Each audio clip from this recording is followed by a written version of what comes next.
Tahimik akong babae noon, ginawang bulaklak sa bintana ng kumbento, isang larawang maganda, ngunit walang tinig o kwento.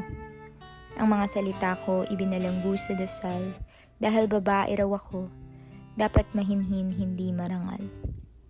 Ngayon, sa daigdig na muling nalulunod sa kasinungalingan, hayaan niyong ako naman ang sumigaw ng katotohanan.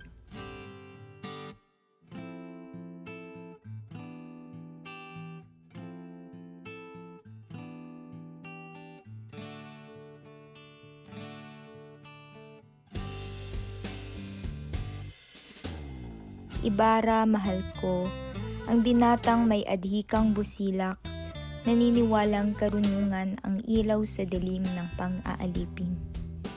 Ngunit paano kung ang sistema'y mabulok na ugat? Paano kung ang mga aklat ay sinunog ng makapangyarihan?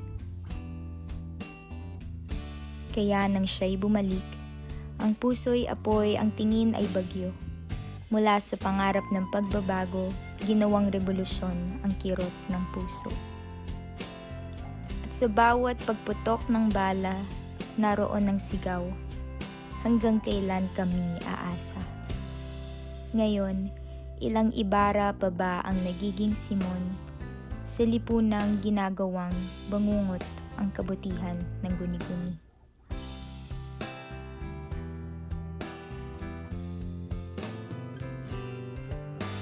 Ang mukha ng banal na halimaw.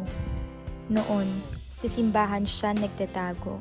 Ngayon nasa kongreso sa upuang sagrado ng mga sinungaling. Ginagamit ang Diyos upang takpan ang kasakiman. Ang dasal ay sandata laban sa katotohanan. At tayo, ang mga tupa, patuloy na lumulupot sa dambanang may kalawang.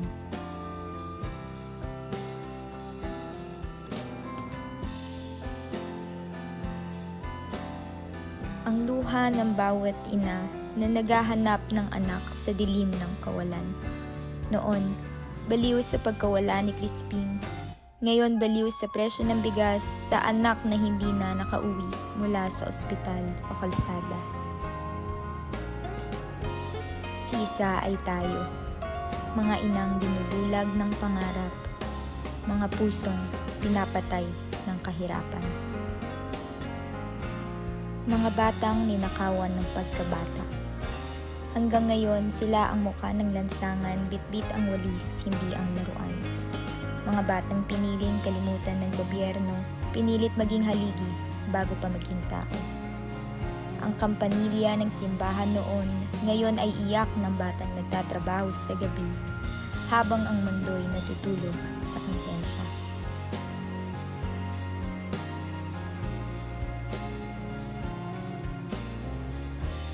Ang magsasakang ginawang alipin sa sarili niyang lupa.